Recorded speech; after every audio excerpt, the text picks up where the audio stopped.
Olá, eu sou a Tayana Conrad. Começa agora mais um programa Ideias e Debates. E no programa de hoje a gente vai falar um pouquinho sobre a amamentação em tempos de pandemia. A gente vai trazer aqui, né, a importância tanto para a mãe quanto para o bebê sobre a amamentação. E dentro disso falaremos também dos cuidados, dos mitos e verdades sobre amamentar nesse período de pandemia. Por isso eu trago aqui para conversar com a gente o Dr. Marcos Maia, ele que é ginecologista e obstetra, também é autor do livro Guia Prático da Saúde da Mulher, para debater sobre esse assunto. Seja bem-vindo, doutor. Também trago aqui a doutora Paula Celan, ela que é pediatra e vai debater também um pouquinho sobre esse assunto, principalmente aí falando dos bebezinhos. Muito obrigada também, doutora Paula. Obrigada a você. Bom, como eu falei, né, é muito importante a gente relembrar a questão da amamentação, né, essa importância, antes da gente entrar na questão da pandemia, né, o quanto é importante para a mãe e para o bebê. Por isso eu vou estender a primeira pergunta aí para o Dr. Marcos, quero que ele explique o porquê que é tão importante para a mãe também a amamentação nesses primeiros meses de vida aí do bebê. Bom, primeiro quero agradecer a oportunidade aqui, né, de estar passando esse conteúdo e debatendo um pouco sobre esses mitos que tem a amamentação. O doutor aí vai falar um pouco mais sobre a parte da pediatria e eu vou falar um pouco mais sobre a saúde da mulher nesse período de amamentação. A amamentação é muito importante, né? A amamentação é importante em muitos aspectos na obstetrícia. Primeiro que o leite produzido, né, ele começa a ser, ele já depois, logo após o parto, tem uma queda hormonal que isso faz a liberação do leite, né, porque o leite ele já começa a ser produzido aí no último trimestre da gestação e mais, né, mais acentuado e aí com a queda desses hormônios após o parto começa a sair esse leite materno e começar a ter a porjedura, né? Isso demora, porjedura é um nome técnico, mas demora até 3 dias para descer mesmo o leite. No começo é um colostro, que muitas mães têm essa dificuldade de entender que é muito importante, porque ele tem muita vitamina, muito anticorpo, que o recém-nascido naquele momento não produz. E por que para o recém-nascido a pediatra vai conversar, que é muito importante também, mas para a mãe por que é importante? Primeiro porque ela começa a voltar ao organismo dela, nessa fase desse ciclo que a gente coloca, que é puerpério, né, o nome técnico, mas pós-gestação ela começa a voltar ao organismo dela como era antes da gestação. Existe um hormônio, para a gente exemplificar, que chama ocitocina, é o hormônio que ele expulsa o leite, né? Ele aperta algumas musculaturas ali, ele estimula a musculatura do mamilo para expulsar o leite e para ir pro recém-nascido. Esse hormônio é o mesmo que contrai o útero, então é muito comum a puérpera, né? A mãe, após o parto, fala assim, estou sentindo muita cólica quando eu amamento. Por que ela sente muita cólica? Porque o mesmo hormônio que faz sair o leite é o mesmo hormônio que faz contrair o útero e isso é fundamental para ela ter essa involução do útero e isso começar a voltar como era antes. Isso é só um exemplo que eu estou dando, né? Existe a questão da questão do tecido adiposo que começa a se remodelar novamente. Tudo isso a amamentação ajuda porque existe um gasto energético na produção de leite e isso ela vai consumindo mais tecido adiposo da mãe. E também questão hormonal, tudo isso começa a ter uma tendência a ter um ciclo como era antes da gestação. Ah, isso é fácil, isso é de um dia para o outro. Não, não é de um dia para o outro. Isso demora aí umas 6 semanas, né? É todo um processo, tá bom? Tá certo, doutor Marcos. Já já a gente vai entrar também aí nessa questão da pandemia, né, dos cuidados que tem que ter, principalmente falar aí na questão da mãe, né, que tá com Covid. A gente sabe que é uma doença que às vezes deixa a mãe muito debilitada e a gente já vai entrar nesse aspecto. Oi. Eu vou ter que dar uma Pode parada, falar, eu não consigo ver a doutora, tá só o cabelo dela ali no quadro. Tá. Doutora Paula. Peraí. Você tá Deu fora certo? Pra mim aparece tudo. Não, é a janelinha, doutora, que vale a pequenininha. Peraí. Agora deu? É o contrário, é espelhado. É o contrário. Aí. Mais ou menos aí, tá? Tá. Deixa eu cortar pra você, tá aí. Tá bom. Ok? Então, doutor Marcos, né, obrigada aí por esses esclarecimentos. Já já a gente vai entrar, então, na questão da mãe aí com Covid, né, os cuidados que tem que ter, mas agora eu queria passar a palavra também para a doutora Paula. Doutora Paula, vamos lembrar aí, quem está em casa, a importância da amamentação também para o bebê. O doutor colocou aqui a parte da mãe, né, a importância. E agora eu queria que você falasse da importância de amamentar aí nos primeiros meses. Bom, para o bebê, o leite materno é o alimento mais completo que existe e, idealmente, deve ser feita a amamentação exclusiva até os 6 meses. O leite materno, ele é rico em todas as imunoglobulinas, então a criança realmente vai ter toda a imunidade que precisa transmitida pelo leite materno. Até hoje em dia, as mães perguntam muito, né, em relação, mas se eu tomar a vacina do Covid, vai transmitir pelo leite materno, meu filho ficar imunizado? Pode sim, né? Ainda vão ser completos em relação a isso. Mas tudo que a mãe ingere, todas as vacinas que a mãe toma, passam pelo leite materno. Então, consequentemente, vai ser bem importante para a criança toda essa proteção. Além de outros benefícios que o leite materno ajuda a diminuir a incidência de infecções respiratórias, assim, além de ser muito mais barato, né, a mãe amamentar a criança do que comprar fórmulas e tudo mais, é tudo que a criança precisa mesmo. Tá certo. Agora, doutor Marcos, eu queria já entrar nessa questão do Covid, né? Como eu tinha falado anteriormente, a gente está falando aqui sobre a importância da amamentação. Agora, nesses tempos de pandemia, fica aí um receio, né? É importante ter alguns cuidados para amamentar e eu queria que o senhor falasse sobre esses cuidados. A gente sabe que tem muitos mitos e verdades aí, né? Muita coisa que vem sendo falada e eu acho importante a gente trazer aí para o nosso telespectador essa questão, né? Então, como a doutora falou, a amamentação é extremamente importante, né? Quando que a gente vai evitar, a gente vai contraindicar a amamentação no COVID? Quando a paciente, a mãe, não tem condições clínicas para isso, né? Da parte obstétrica. Ela não tem condições clínicas para amamentar o seu filho. Mas ela está com COVID, mas clinicamente ela está bem. Dá para a gente pegar e fazer medidas de proteção, como máscara, aquela higiene que a gente já está acostumado, né? A gente já se adaptou, e ela amamentar. Por quê? Porque o risco, o bebê não tendo a oferta do leite materno, ele vai ter o maior risco de outras doenças do que provavelmente do Covid, né? A gente vê que na maioria a doutora pode até me corrigir, na maioria na pediatria não é tão frequente os casos graves, né? Teve uma tendência aí de aumentar os números, mas não foi nada assim tão significante. Mas a amamentação é importante. Para o médico obstetra, ele só vai contraindicar a amamentação apenas se a paciente não tiver condições clínicas, a paciente com Covid, condições clínicas para amamentar.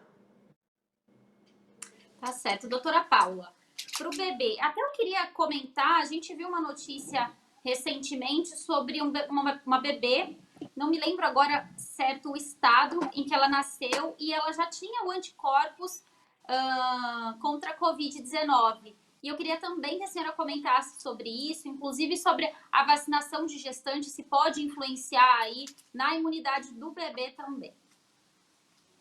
Com certeza, né? A vacinação toda em massa vai ajudar a diminuir a transmissibilidade, principalmente nas gestantes, que são um grupo de risco, né? Até por conta de toda essa queda no sistema, que o Dr. Marcos também pode falar um pouco disso. Mas as crianças que nasceram de mães com Covid, muitas delas tiveram um diagnóstico positivo para Covid, mas não aumentou a gravidade nenhuma delas. A maioria evoluiu praticamente assintomática ou muito pouco sintomática. Essa criança que noticiou, que provavelmente já nasceu com anticorpos, a mãe devia estar positiva e assim, a gente até vê que realmente a placenta é o órgão ali que vai estar transmitindo tudo da mãe para o bebê, inclusive todos os anticorpos, e depois no aleitamento materno também. No aleitamento materno, passaria anticorpos da vacina. Em relação à doença, a doença não passa pelo leite materno, nada disso. A forma da gente proteger uma mãe de não transmitir Covid para o recém-nascido é a lavagem de mãos, era na hora de amamentar, o uso de álcool gel, higiene dos utensílios e tudo mais. No peito da mãe, da criança mamar, não vai pegar o Covid dessa forma. Agora, doutora, se a mãe estiver bem, né, que nem no caso que o doutor colocou aqui, em condições clínicas para amamentar, ela pode tirar o leite, se isso, claro, não for deixar ela talvez mais fraca, ela tiver condições, pode amamentar normalmente dessa forma, né, tirar o leite lá e alguém administrar. Exatamente. Se ela conseguir, se ela tiver condições clínicas, né, de leite, ela pode tirar e alguém administrar pela forma do copinho ou da colher dosadora. A gente vira nesses primeiros, principalmente no primeiro mês, né, nos primeiros dias, porque senão a criança vai acostumar com aquilo e vai perder, entre aspas, a pega do peito. Caso a mãe não tenha condições de amamentar, pode-se usar o banco de leite ou, se não, a introdução de uma fórmula até a mãe conseguir se restabelecer. Tá certo. Doutor Marcos, agora essa questão também, né, da vacinação na gestante, também queria que o senhor fizesse aí alguns alertas, a gente também escuta muitos mitos sobre essa questão e eu queria que o senhor falasse sobre isso, da importância, então, de vacinar aí as gestantes. Vamos conversar sobre isso. Uma coisa que a doutora falou sobre o anticorpo no recém-nascido, a gente tem um jeito bem simples de explicar assim para o leigo, né? A gestante vai tomar a vacina, ela vai produzir anticorpo, certo? Ou o que existe essa possibilidade, como ele vai receber todos os anticorpos pelo leite, é receber o anticorpo do Covid pelo leite. Então seria uma imunização passiva, ele estaria recebendo como se fosse um soro, entendeu? Então assim, é mais um ponto positivo aí para a gente pensar no aleitamento aí, que é fundamental. Na gestante, assim, nessa segunda onda que a gente teve, né, que alguns estudos falam que nem foi uma segunda onda, foi um platô da primeira, que a gente nunca saiu da primeira, mas enfim, teve sim um aumento significativo de doenças de gestantes graves com Covid, e isso colocou muitos especialistas, muitos obstetras estudiosos nos grandes centros, principalmente no HC, que colocou a dúvida, né? Quando intervir, o que tem que fazer, como a gente vai tratar o Covid, a gestante com Covid, da mesma maneira que a gente trata uma paciente não gestante. E hoje a gente vê, no começo, paciente com termo, né? Já um bebê pronto para nascer, mais que 37 semanas, ou um prematuro, assim, mais madurinho, com 37 semanas, 34 semanas, a gente sempre optava pela resolução do parto. Hoje a gente vê, hoje o que eu falo assim, né, nessa segunda onda a gente viu que o melhor momento não é fazer o parto, né, porque o Covid ele gera todo um processo inflamatório na mãe, e você fazendo o parto, você vai aumentar esse processo inflamatório, porque a paciente não consegue ter parto normal, né, a paciente tem uma insuficiência respiratória ali, ela não consegue fazer força, e você vai ter que optar pelo parto via alta, parto cirúrgico, cesariana. E isso gera um trauma. O trauma aumenta a chance dela de trombose com Covid, aumenta a chance dela piorar muito. Então as pacientes a gente resolvia, o bebê nascia vivo, bem, e a mãe piorava na UTI. E a gente viu que não é o melhor momento para fazer o parto. Isso tem, né? Tem um estudo aí correndo pelo HC, mas a gente já sabe que quando que a gente vai resolver esse parto? Quando que a gente vai tirar esse bebê da barriga da mãe? Quando o paciente está na UTI e o intensivista fala para o obstetra, fala assim, ó, se você não tirar o bebê, né, não fazer o parto do bebê, a mãe não vai melhorar. A gente opta por fazer o parto via cesariana. Ou se ela entrar em trabalho de parto, a gente tem que fazer também, porque ela não vai ter condições clínicas para um trabalho de parto via vaginal, ou se o bebê entrar em sofrimento fetal. aí também a gente opta. Esses são os grandes. Lógico, existem outras indicações de parto via cesariana, mas assim, esses são as 3 grandes indicações. E quando tomar vacina ou não? Houve aí algumas informações que poderia prejudicar a gestante e tal. E hoje já está liberado para gestante com comorbidade tomar sim a vacina. Viu que o risco-benefício é muito maior tomando a vacina. Porque a gestante com Covid, ela é algo assim assustador, assim, eu diria. Porque hoje ela chega com a gente no pronto-socorro com um teste positivo, só tô com um pouquinho de dor de cabeça. E um dia ela piora muito, muito assim. E um dia ela vai para intubação e piora muito. É muito diferente, ela não dá alguns sinais clínicos que ela está piorando. A evolução é muito aguda, né? Então a opção para a vacina sempre tem que ser avaliada pelo obstetra que ela acompanha, né? Tem que seguir aí o protocolo do Ministério da Saúde e sempre que for indicado a vacina sempre é uma boa opção. Agora, doutora, a gente teve, né, falando aí da vacinação em gestantes, a gente teve aí esse contratempo com uma gestante que tomou a vacina e acabou falecendo.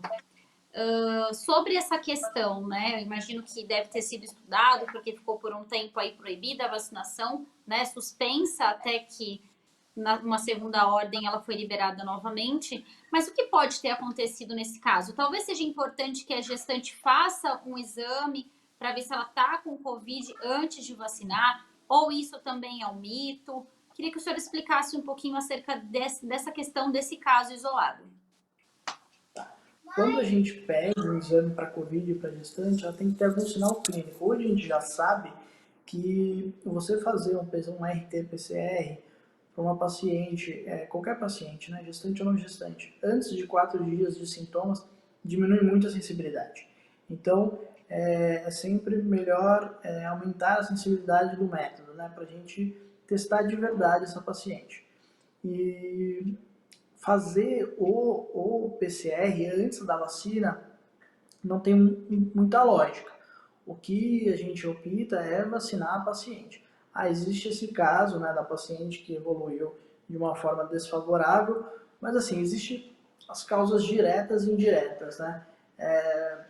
A gente ainda tem muito que estudar ainda sobre essa doença, né? Ainda a história natural do Covid, ela ainda está muito escura, muito oculta, né? Existem algumas coisas que estão se aparecendo, mas ainda requer muito estudo para a gente falar se essa morte foi mesmo por causa da vacina ou se tinha alguma doença relacionada na mãe que isso a vacina agravou ou foi. São vários fatores, né? Não tem como a gente chegar e falar o óbito foi da vacina e ponto final. É muito você direcionar para um problema só, né?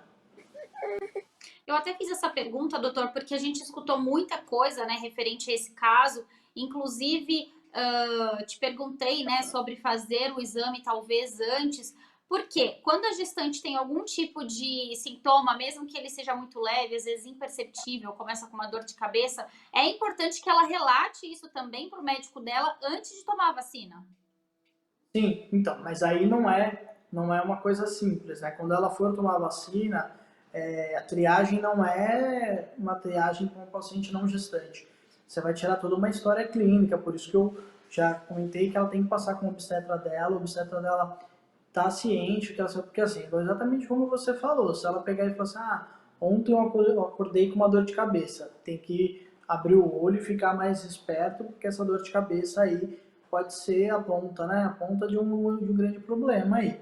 Então, por isso tem que acompanhar de perto. O gestante, nunca uma dor de cabeça, uma queixa dela tem que ser negligenciada. Sempre você tem que levar em conta, porque é um momento muito único, são muitos fatores ali, né? Emocional, o filho, o pai, a família, tem a questão hormonal, questão imunológica, questão do peso. Então, assim, são vários fatores que influenciam. Então, tem que passar por uma anamnese, né, uma história clínica bem adequada, um exame físico bem completo, para assim indicar uma vacinação com mais responsabilidade e com mais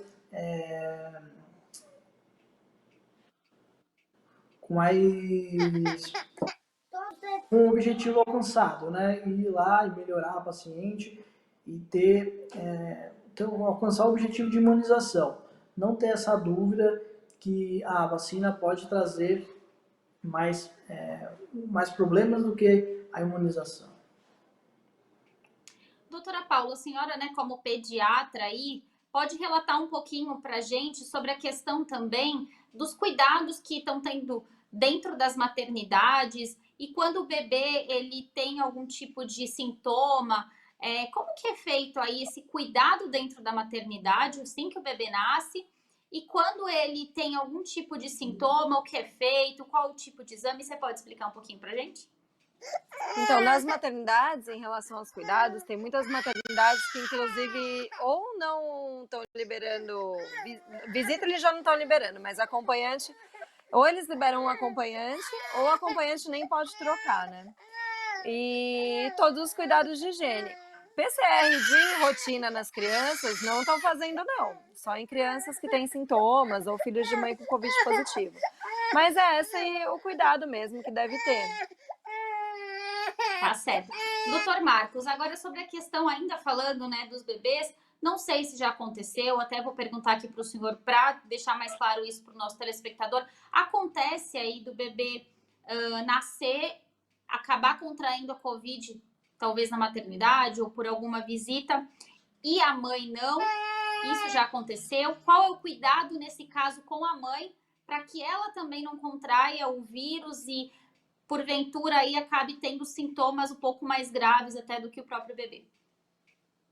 Bom, quando nasce uma mãe suspeita e a gente confirma que ela tem Covid, os dois ficam isolados, né? O bebê e a mãe.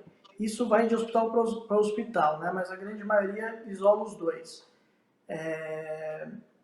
Quando a mãe não tem e ele adquire, ele fica isolado e a mãe não, né? Isso tudo assim, quem está com Covid vai ficar isolado. E o outro, né, o binômio recém-nascido e mãe, depende da situação. Se ela tiver um risco muito elevado para ter Covid, vai ficar isolado. Se não tiver, faz o PCR, veio o PCR em 48 horas negativo, sai do isolamento. Tudo vai ser direcionado conforme o PCR, conforme o exame do Covid mesmo. Tá certo, mas já existe algum relato aí da mãe não ter Covid, o bebê ter contraído? Sim. Existe? Então é importante a gente deixar... Uhum. Mas aí tem aquela dúvida, né? Será que ele não adquiriu no hospital? Entendeu? Mas e aí, nesse caso, como que é feito o isolamento da mãe? Ela fica isolada do bebê mesmo? Ela pode amamentar com algum cuidado? Explica um pouquinho pra gente sobre esses cuidados também. Não, ela pode amamentar. Ela vai ficar isolada com o bebê, entendeu? Ela vai ficar isolada com o bebê e ela vai ter a amamentação normal. Não tem porquê. É que assim, chegou uma gestante, vamos deixar bem claro, chegou uma gestante com Covid, foi feito o parto, fica os dois juntos, né?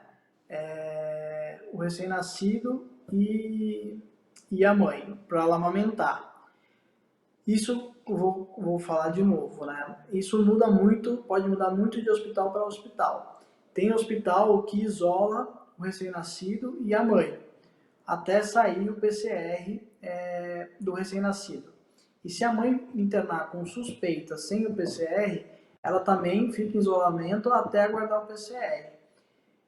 Mas, como a doutora Paula já falou, isso não deixa de amamentar, porque você pode amamentar com as medidas ou por copinho, tudo isso. Então, assim, o isolamento de, não pode ver ninguém, a mãe não vai... A grande questão hoje a gente tem que prezar pela um parto, uma assistência humanizada. Então, o que a gente não quer é deixar a mãe longe do seu filho. Ela só vai ficar se ela tiver indicação absoluta disso. Se não, pode fazer todas as medidas de isolamento, né, de roupa, de tudo, e ver o bebê e ficar com ele. Mas assim, existem poucos casos que a gente isola a mãe do filho. Na grande maioria isso não acontece, mas sempre é direcionado com o exame do PCR. Agora, doutor, é importante a gente frisar, então, nessa questão da amamentação, tanto a mãe estando na maternidade quanto em casa, é importante que a mãe use a máscara, use luva, né? Mesmo que seja só ela e o bebê. A luva não precisa, né? Ela precisa usar máscara, lavar bem as mãos, né? Lavou bem as mãos, não tem problema nenhum. Doutor Marcos, a gente sabe, então, né, aí os cuidados que a mãe tem que ter durante a gestação e também depois, né, do parto. Agora, doutor, em mães que têm alguma comorbidade, a gente já sabe que a gestante por si só é grupo de risco, e a mãe que tem comorbidade, o cuidado tem que ser dobrado, triplicado? Explica um pouquinho mais pra gente. Sim, o cuidado tem que ser o olho aberto do obstetra 24 horas, né? Quando a paciente já tem comorbidade, ela já é selecionada como um pré-natal de alto risco. Isso já pede alguns exames diferenciados, a rotina, o número de consultas já é um pouco maior e o tempo, o intervalo entre as consultas também. Se uma paciente, vamos supor, se ela tem uma diabetes gestacional, uma hipertensão, uma pressão alta na gestação, você já fica com o olho aberto, né? E se essa paciente ainda somar com o COVID, é uma, é uma gestação de extremo alto risco, né? Então você precisa estar com o olho sempre aberto, sempre ter a paciente perto de você, né? Obstetra vem de obstar, né? Estar ao lado. Então você sempre tem que estar ao lado, deixar o seu telefone com ela 24 horas, como você mesmo falou no início, uma dor de cabeça, algum problema, a gente acha que a gente vai estar amolando o médico, mas isso não é amolar não, é muito bom para o médico porque sabe como está o dia a dia, sabe a evolução de uma dor de cabeça, às vezes de um quadro subfebril que vira uma febre e isso é muito importante. Então assim, paciente com comorbidade, a gente já acompanha bem de perto. Paciente com comorbidade e COVID é de muito perigoso, né? Então você tem que ficar muito, muito de perto, com o olho muito aberto. Agora, doutora, o senhor colocou um ponto bastante importante, porque quando a gente pensa, né, a gestante com comorbidade, a gente pensa naquela gestante que tinha uma comorbidade antes da gestação, e o senhor colocou aí a diabetes gestacional e a hipertensão durante a gestação também como fator de risco. Eu acho bastante importante a gente frisar isso, porque muitas vezes não se dá atenção devida, né? Por saber que é uma diabetes durante a gestação e que depois isso vai passar. Então, é cuidado redobrado, não só com a mãe, então, quanto com o bebê também, né? Que a mãe com uma comorbidade durante a gestação contrair Covid, o risco também é muito mais alto para ela e para o bebê, né? Sim, por isso que é fundamental o pré-natal, viu, Dai? A gente tem que, o pré-natal vamos supor, uma paciente sem comorbidade nenhuma, pré-natal de baixo risco, o primeiro filho. E aí a gente acompanha no pré-natal, ela começa a apresentar depois de 20 semanas uma pressão alta, aumentando a pressão, e você faz o diagnóstico aí de uma síndrome hipertensiva específica da gestação, né, uma pressão alta que começou na gestação. E você trata ela, cuida dela, pede os exames, acompanha esse feto e ela vai ter uma evolução sempre assim, sempre boa? Não, mas assim, sempre você vai dar a melhor assistência para ela. Por isso que a melhor coisa é fazer um pré-natal adequado, com um médico que você tem confiança, um médico que sempre vai estar ao seu lado 24 horas, e porque você vai fazer o diagnóstico precoce e toda doença com diagnóstico precoce, a evolução sempre é mais favorável. Agora, doutor, a gente falou, né, um pouquinho aí sobre a questão do parto, então, que já se descobriu, então, que nem sempre o parto é viável, é melhor para a mãe e para o bebê com Covid, mas eu queria que o senhor falasse um pouquinho, né, dessa questão. O Covid na mãe, ele pode vir a trazer um parto prematuro? E a gente fala assim, não por uma decisão do médico, mas sim ele pode ocasionar isso? Vamos pensar assim, né? Parto prematuro, antes da hora. Né? O que é antes da hora? É antes de 37 semanas. Né? Existem aqueles prematuros, com a doutora Paula pode explicar até melhor, que são aqueles prematuros extremos, tem um prematuro que não é tão extremo. Então, existe várias coisas que podem levar a um trabalho de parto prematuro. Você sabia que até uma cárie no dente pode ser um fator de trabalho de parto prematuro? Aí você fala, mas por quê? Todo mundo pensa, né, quando chega no obstetra, tô com infecção urinária, tem que tratar a infecção urinária porque aumenta a chance de trabalho de parto prematuro e meu bebê pequeno. Mas não é só infecção urinária, né? Qualquer processo infeccioso barra inflamatório. Então, assim, tudo que provoca aumento da inflamação no seu corpo aumenta a chance de trabalho de parto prematuro. Então, assim, o Covid pode? Pode sim. E por isso que a gente tem que acompanhar de perto e ver, e a mãe ela dá sinais de entrar em trabalho de parto prematuro, existem medidas para evitar o trabalho de parto prematuro, e existem medidas para você dar um melhor prognóstico para aquele recém-nascido, né? Ele nascer melhor, mesmo prematuro,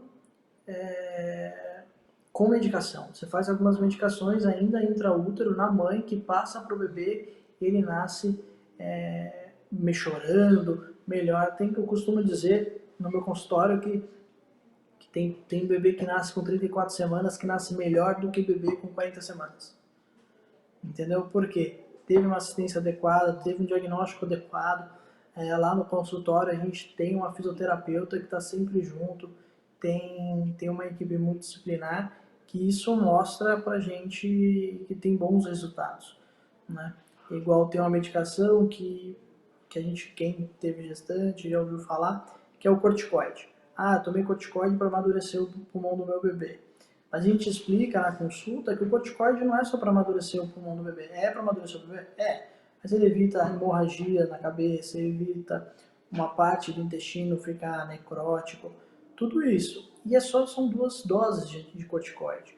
Uma medicação barata, tem em todo o hospital, você dá hoje, amanhã de novo, e aí tem um prognóstico muito melhor. Então, assim, é assistência, né? Hoje, se você tem uma assistência adequada, acompanhar adequadamente o seu pré-natal, a tendência é de sempre ter uma evolução boa. Mas, assim, respondendo a sua pergunta, o Covid ele gera um processo, ele é infecção, mas nem toda infecção, o processo inflamatório não vem só de infecção, como na cárie, como eu falei. Mas, assim, ele aumenta a chance de trabalho de parto prematuro? Aumenta, porque ele gera um processo inflamatório. Agora, doutor, né, o senhor trouxe aí essa questão importante também, mas a mãe, quando ela pega um diagnóstico, né, de Covid, é algo que assusta muito. Mas nem sempre ela precisa de uma internação. Pode ser feito aí um cuidado pelo obstetra de perto, mas sem a internação? Pode sim. Como que a gente vai saber? A história natural é assim. O paciente tem os sintomas e você pede o PCR e vem positivo. Se ela tiver com sintomas leves, você deixa ela em casa, em isolamento, em repouso, né? Mas não é repouso absoluto. Ela pode ir ao banheiro, tudo isso. Porque se ela ficar em repouso absoluto, aumenta a chance de ela ter trombose, dessas coisas. E você entra com algumas medidas, né? Esse protocolo de medicação para gestante assintomática ou oligoassintomática, que é poucos sintomas, isso difere muito de literatura para literatura, do Ministério, da Febrasco, isso demora, isso da sociedade, mas, enfim, você vai fazer um tratamento dela, acompanhar ela em casa. Eu costumo sempre eu dou para minhas pacientes um aparelhinho de saturação e para medir a temperatura. E sempre ela vai me comunicando pelo celular como que tá. Porque é muito importante, existe uma hipóxia, né, a saturação menor que 94, 90, o paciente está bem. Gestante às vezes apresenta mais desconforto respiratório do que não gestante, por causa do volume abdominal, a mudança da fisiologia respiratória na gestação. Ela começou a entrar em uma hipóxia silenciosa, assim, a gente já manda para o hospital e ela já começa a oxigenoterapia e acompanhar. Agora, assim, se ela já teve o diagnóstico com sinais vitais alterados, não qualquer parâmetro que não dá para tratar em casa é internação, isolamento e acompanhamento de perto em leito de enfermaria, não UTI no primeiro momento. E é importante frisar, então, né, doutor? Mesmo que essa mãe fique hospitalizada, né, até para a gente tranquilizar as gestantes que estão assistindo aí o programa, nem sempre é necessário fazer aí um parto antes do tempo. É possível, então, de perto, né, e cuidando dessa paciente também, desse bebê, e que ela consiga chegar aí até o final da gestação, até as 40 semanas, né? Sim, sim. Sim. Tá certo, doutora. A gente está chegando aqui aos minutos finais do nosso programa. Queria agradecer aí a sua participação, a doutora Paula também, que participou aí num primeiro momento do nosso programa. Queria também deixar aí um minutinho para o senhor, para as considerações finais, caso eu tenha esquecido de alguma coisa, mas acho bom a gente frisar, então, a importância de tomar a vacina, da gestante tomar a vacina e também da gestante estar próximo aí do seu obstetra. E também para ninguém entrar em pânico, né, doutor? Todo mundo cuidar aí, isolamento social, usar máscara e sempre procurar um especialista, né? Ah, sim, o pânico nunca é bom, né? É melhor ter calma, tranquilidade, que as coisas vão se resolvendo da melhor forma possível. Bom, eu sou ginecologista e obstetra, atendo ali perto do São Luís, né, do Itaim. Se vocês quiserem tomar um café, conversar, tirar outras dúvidas, eu sempre vou estar à disposição aqui pela televisão, por vocês, da Lesp, que eu já dei algumas entrevistas aí no jornal, no programa, e sou muito bem recebido sempre por vocês. Mas pode me procurar no Instagram, @drmarcosmaia, e eu sempre vou estar à disposição aí, tá bom? Tá certo, doutor. Muito obrigada. Esse foi mais um programa Ideias e Debates. E para você rever esse programa, acesse a nossa plataforma no YouTube da Rede Alesp. Muito obrigada e até um próximo programa. Tchau, tchau.